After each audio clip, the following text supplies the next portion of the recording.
శ్రీమాత్రే నమః. శ్రీ లలితా సహస్రనామంలోని 820వ నామము సతీ. ఈ నామానికి అర్థం ఏంటి అంటే పాతివ్రత్యము కలిగిన మాత అని అర్థము. జగన్మాత అంశ స్వరూపురాలైన సతీదేవి మహాపతివ్రత. దక్షిణి కుమార్తె దాక్షాయణిగా జన్మించి ఈశ్వరుని భర్తగా పొంది ఆయననే సర్వస్వముగా భావించి దక్షయజ్ఞంలో తనకి జరిగిన అవమానాన్ని శివ నిందనను భరించలేక యోగాగ్నిని రగుల్చుకొని ఆత్మార్పణ చేసుకుంది. తర్వాత జన్మలో హిమవంతుని ఇంట్లో పార్వతీగా జన్మించి శివుని గూర్చి తపస్సు చేసి ఆయన్నే వివాహమాడిన మహాసాధ్వి పార్వతీదేవి. అమర కోసము సతీ అన్న నామాన్ని ఏమని వివరించిందంటే శోభనం చరిత్రం అస్యా ఇది సుచరిత్ర అంటే శుభకరము మంగళకరము అయిన చరిత్ర కలిగినది అని అర్థం. దర్శనాత్ ఏవ పాపం నశ్యతి అంటే కేవలం తన దర్శనము చేతనే సకల పాపములను పోగొట్టునది అని అర్థం. సాధు గుణయోగాత్ అంటే మంచి గుణములు కలిగిన సాధు రూపము.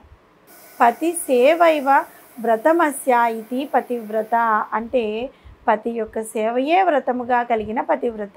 అందువలన వసన్యాది వాగ్దేవతలు అమ్మవారిని సతీ అనే నామంతో కీర్తించారు.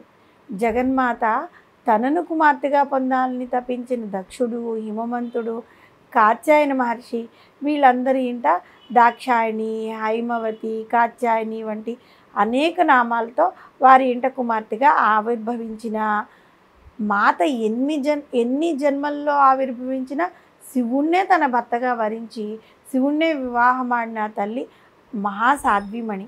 ఎన్ని జన్మలెత్తినా శివుడే మాతకు పతి అయ్యాడు. శివునికు ఆ తల్లియే సతి. అటువంటి అనురాగ దాంపత్యం కలవారు కనుకనే పార్వతీ పరమేశ్వరులిద్దరూ ఈ సమస్త జగత్కు జననీ జనకులయ్యారు. బ్రహ్మపురాణము ఆ తల్లిని ఏమని కొనియాడింది అంటే ఆ దేవి పూర్వం సతిగా ఉండి తర్వాత ఉమా అయ్యింది.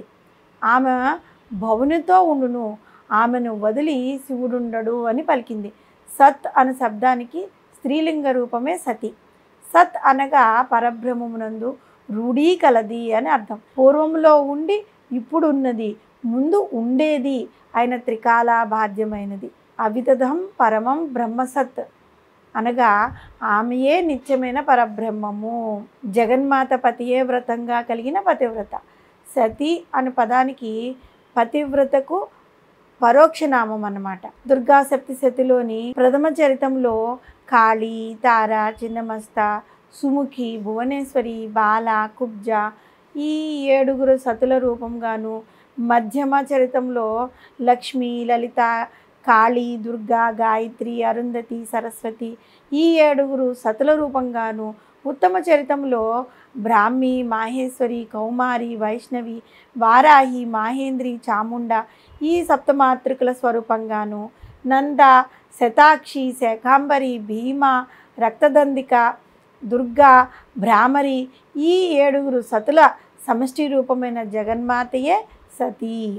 సతే అనే పదానికి నిజం, ధర్మం లేదంటే గొప్ప ఇలాంటి అర్థాలు కూడా ఉన్నాయి. ఈ పదం సత్ నుండి ఆవిర్భవించింది. దీని అర్థం సత్యం. పూర్తి ధర్మం లేదా సత్యంతో తమ భర్తలకు సేవ చేసే స్త్రీలకు కూడా ఈ పదం ఉపయోగపడుతుంది. మహాభాగవత పురాణం ప్రకారం దక్షుడు సతీదేవి స్వయంవరాన్ని ఏర్పాటు చేస్తాడు. ఇక్కడ శివుడు తప్ప అందరూ ఆహ్వానింపబడతారు. సతీదేవికి శివుడు కనిపించకపోవడంతో భర్తను ఎన్నుకోవాలని గాలిలోకి దండను విసిరిందనమాట. అక్కడ శివుడు ప్రత్యక్షమయ్యాడు. ఆ దండ వెళ్ళి అతని మీద పడుతుంది. అందువలన వాళ్ళు వివాహం చేసుకున్నారు. ఇది సతీదేవి యొక్క పాతివ్రత్యం. దక్షుని కుమార్తెగా దాక్షాయినిగా ఈశ్వరుని భర్తగా పొంది దక్షయజ్ఞంలో తనకు జరిగిన అవమానాన్ని శివనందను భరించలేక యోగాగ్ని రగల్చుకుని ఆత్మార్పణ చేసుకుని హిమవంతుని ఇంట పార్వతిగా ఆవిర్భవించి శివుని గూర్చి తపమాచరించి ఆయన్నే వివాహమాడిన మహాసాధ్వి ఆ తల్లిని మనము సతీ అనే నామంతో స్మరిస్తూ ఉన్నట్లయితే భార్యాభర్తల మధ్య అన్యోన్యత పెరుగుతుంది.